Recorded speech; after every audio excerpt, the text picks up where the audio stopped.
ভিডিওটা দোষ সম্পূর্ণ হুজুরের। দেখে যাবেন হুজুর ভাই। তার নিজের বউ নিয়ে হেঁটে যাচ্ছে, কয় দেখছো নি কত বড় বেয়াদ্দব হুজুর, মাইয়া লয়ে হাইটে যায়। হুজুরের জামা যদি একটু বড় হয়, কয় হুজুররাই কাপড়ের দাম বাড়াইছে। ছোট হইলে কয় টেডি হুজুর, পেট বড় হইলে কয় পরের বাড়ি খাইতে খাইতে পেটটারে জাহান্নামের তাগারি বানাইছে।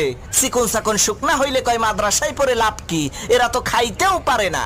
দাওয়াত খাইতে যাইয়া একটু বেশি খাইলে কয় হুজুররা পরের খাওয়ান পাইলে এইরকম একটু বেশিই খায়। কম খাইলে কয় হুজুর আজকে আর কয় জায়গা দাওয়াত আছে।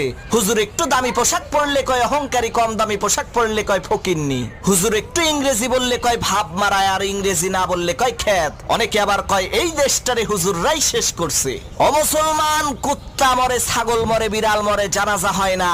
এই বাংলার জমিনে যদি ওলামা ইকরাম না থাকতো, তোমার মরণটাও কুত্তার মতো জানাজা ছাড়া হইতো।